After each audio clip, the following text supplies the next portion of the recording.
আব্দুল মিয়া পিতা লকুশ মিয়া, রাজেল মিয়া পিতা লাকুশ মিয়া, এই তিনজনে আমার আটকাইয়া রাস্তার মাঝে আমার পাও দুইটা ঘোরা করছে, হাত দুইটা ঘোরা করছে মারিয়া। আমি এর বিচার চাই, পয়সা ধরে গেছে। কোন জায়গাত মারছে?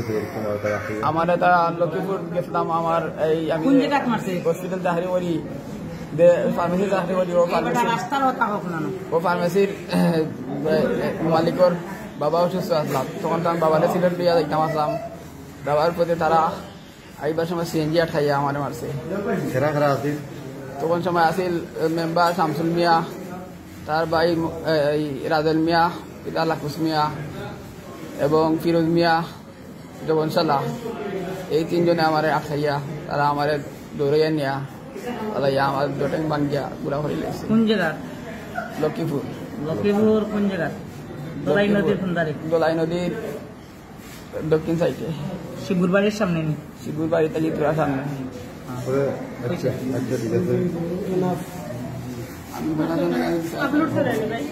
প্রশাসনের কাছে বিচার চাই ওটারে। এখন এই বিষয়ে আপনার কিতা চাই? আমি এর আগে তার লোকে বেজাল আছি, তখন সময় তারা আমার ভাই একটা নেই সিলেট নিয়ে রেবে মারছিয়া, তারা মারাইছে টাকা দিয়া। তখন আমার ভাই এবং আমার ফ্যামিলির অবস্থা খুব খারাপ। আমাদের বাড়িঘর ছাড়া সবকিছু দখল করছে। আমি প্রশাসনের কাছে বিচার চাই, আমি জননেত্রী শেখ হাসিনার কাছে বিচার চাই।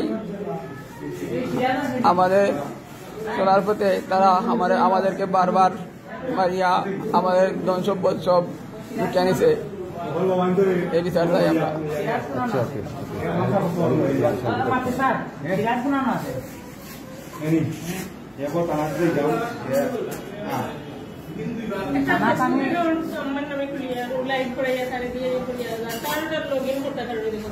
বাঙ্গা নাই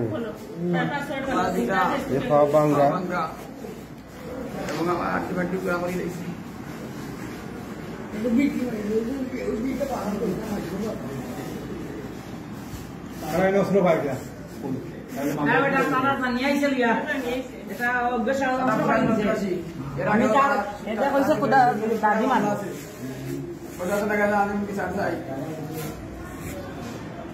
শিবুরে কইছে মারবো হাটো নিয়া দিব এর কারণে।